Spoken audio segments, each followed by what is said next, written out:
As Tom prepared to arrest the woman, she calmly reached into her purse and pulled out a badge. She handed it to Tom without a word, her face expressionless but her eyes fierce. Tom's smug grin faltered as he looked down at the badge. His eyes widened in shock as he read the words, Captain of Police, engraved on it. The woman he had just accused of being a drug dealer was none other than Captain Linda Morgan, the new commanding officer of his precinct. Tom's face turned pale, and he stammered, I didn't realize. But Captain Morgan wasn't having it. She knew exactly what was happening. You didn't realize what, Officer Stevens? That you were setting up your own superior? Or that you were racially profiling an innocent person?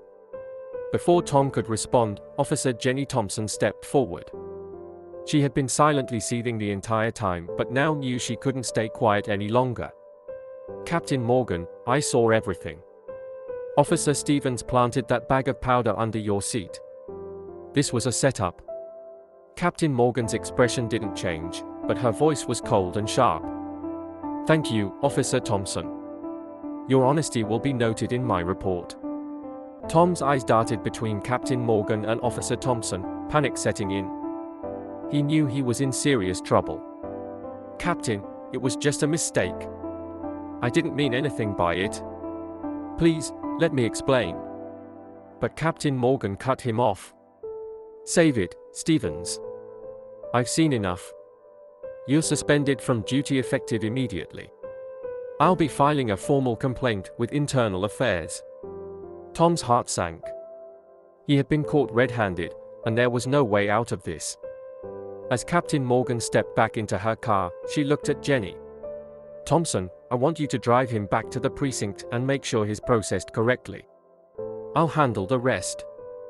Jenny nodded, relieved that justice would be served. She guided Tom back to their patrol car, his face a mix of anger and fear. As they drove back to the station in silence, Tom realized his career was likely over. Back at the precinct, Captain Morgan wasted no time. She walked straight to her office and began writing her report. She knew this incident was just the tip of the iceberg. Officers like Tom Stevens were the reason why the police force struggled with issues of trust and accountability. But she also knew that with people like Officer Thompson on the force, there was hope for change. By the end of the day, the wheels of justice were in motion. Internal Affairs launched an investigation into Tom Stevens' conduct, and his past cases were put under review. Captain Morgan made it clear that there was no place for racism or corruption under her command. Word of what had happened spread quickly through the precinct, and it became a turning point for many officers. Some realized they needed to confront their own biases, while others knew they had to hold each other accountable. The precinct began to change, slowly but surely, under Captain Morgan's leadership. As for Tom Stevens, he faced not only the loss of his job but also potential criminal charges for his actions. The shocking turn of events served as a stark reminder that justice would prevail, no matter who tried to undermine it. In the days that followed, the investigation into Tom Stevens intensified. Internal Affairs found evidence of other questionable arrests he had made, many of which involved minorities. It became clear that this wasn't the first time he had abused his power, and Captain Morgan was determined to see justice served. Meanwhile, Officer Jenny Thompson received praise from her peers and superiors for her courage in standing up against Stevens. Captain Morgan called her into the office one afternoon. Jenny, Captain Morgan began, her tone softer than usual, I want to commend you for your actions. It takes a lot of integrity to do what you did, especially against a fellow officer. Jenny, always humble, nodded. Thank you, Captain. I just did what was right. Captain Morgan smiled, a rare gesture. That's exactly the kind of officer we need more of. I'm recommending you for a commendation. But more than that, I want to involve you in some of the reforms we're going to implement around here. Jenny's eyes widened. Reforms? Yes, Captain Morgan said, leaning forward. The events of that day highlighted some serious issues within our ranks. I've been speaking with the higher-ups, and we're going to introduce mandatory bias training, better community engagement programs, and stricter oversight of officers' conduct. Jenny was impressed. That sounds like a step in the right direction, Captain.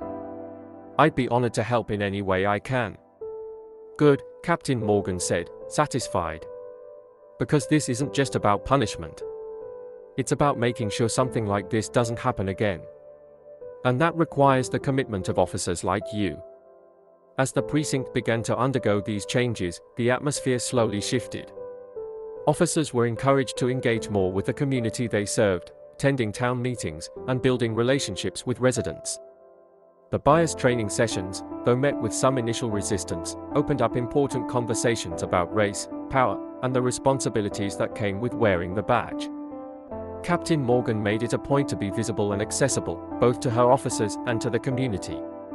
She wanted to rebuild trust, not just through words, but through actions. And as the weeks turned into months, the precinct began to earn back some of the trust it had lost. As for Tom Stevens, his case went to trial. The evidence against him was overwhelming, and with Officer Thompson's testimony, it was clear that his days as a police officer were over.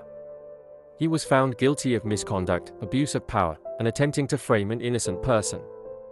He was sentenced to prison, a harsh but deserved consequence for his actions. The verdict sent a strong message to the entire police force: corruption and racism would not be tolerated. It also served as a stark reminder that the badge did not place anyone above the law.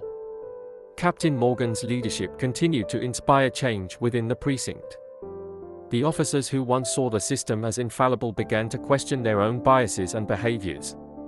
Some officers left, unwilling to adapt to the new standards, while others stepped up, eager to be part of a more just and fair police force. Officer Jenny Thompson became a key figure in these reforms, working closely with Captain Morgan. Her bravery and dedication did not go unnoticed, and before long, she found herself promoted to sergeant, a role in which she could continue to advocate for positive change. The precinct was far from perfect, but it was moving in the right direction.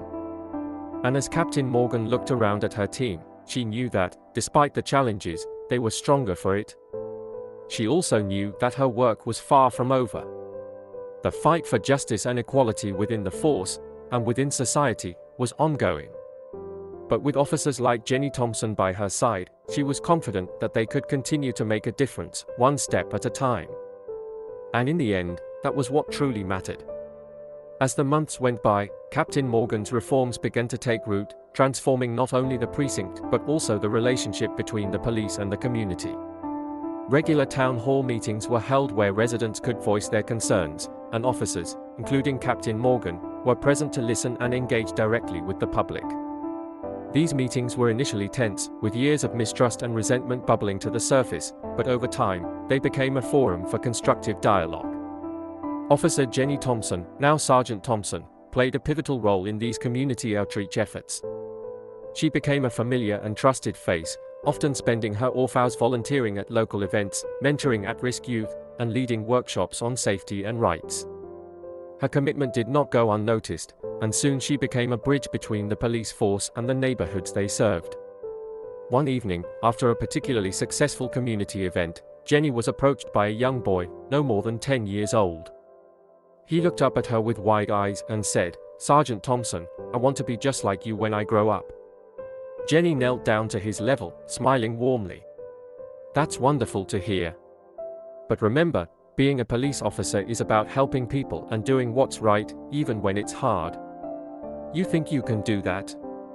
The boy nodded enthusiastically. "Yes." As Jenny stood up, she noticed Captain Morgan watching from a distance, a proud look on her face. The captain walked over, and the two women exchanged a look of mutual respect. "You're making a real difference out here, Jenny," Captain Morgan said. "You should be proud." Jenny shrugged modestly. "I'm just doing what I can. It's a team effort." Captain Morgan nodded. "It is. And that's why I'm counting on you for something important." Jenny raised an eyebrow, intrigued. "What is it?" "There's an initiative in the works," Captain Morgan explained, "to create a specialized unit focused on community policing and de-escalation tactics. I want you to lead it."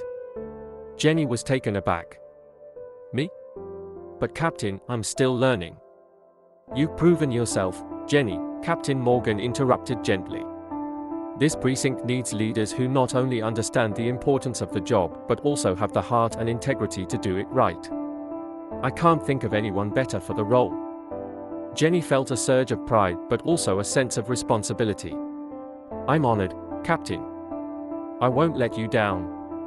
"I know you won't," Captain Morgan said, placing a reassuring hand on Jenny's shoulder. "We're building something here, something that's going to outlast us both. And you're a key part of that." As Jenny accepted the offer, she knew it was just the beginning. Leading the new unit would be challenging, but it was a challenge she was ready to take on. The unit would focus on proactive measures, getting to know the community, preventing conflicts before they escalated, and fostering a culture of respect and understanding. Under Jenny's leadership, the unit quickly gained recognition for its effectiveness. Officers underwent rigorous training not just in de-escalation, but in cultural sensitivity, communication, and empathy. They were taught to see the people they served not as potential threats, but as neighbors, friends, and partners in creating a safer community. The results were undeniable. Crime rates in the area began to drop, not just because of arrests, but because people felt more comfortable working with the police to address issues before they became crimes. Trust, which had once been in short supply, started to rebuild, one interaction at a time. Even the officers who had initially resisted the reforms began to see the value in the new approach. They found that their work was more fulfilling and less confrontational when they treated people with dignity and respect. The precinct became a model for others, with departments from other cities visiting to learn from their success. As for Captain Morgan, she continued to push for broader changes within the entire police force. She knew that what they had achieved at their precinct was just the beginning, and she worked tirelessly to ensure that other precincts could follow suit. Her leadership and dedication earned her respect at the highest levels, and she was eventually promoted to deputy chief, where she could influence policy on a larger scale. Sergeant Thompson, now leading her own team, often reflected on how far they had come. She knew that the work was far from over, but she also knew that they were on the right path. And every time she saw that young boy in the neighborhood, she was reminded of why they were doing what they did, building a better future for the next generation. The precinct's transformation became a beacon of hope, showing that change was possible, even in the most entrenched systems. It wasn't easy, and it required courage, honesty, and a willingness to confront uncomfortable truths. But in the end, it was worth it. Because when justice and integrity prevail, everyone wins. And so, the precinct continued to thrive, a symbol of what could be achieved when good people stood up and did the right thing. The journey wasn't over, but they were walking it together, step by step, toward a brighter, more just future.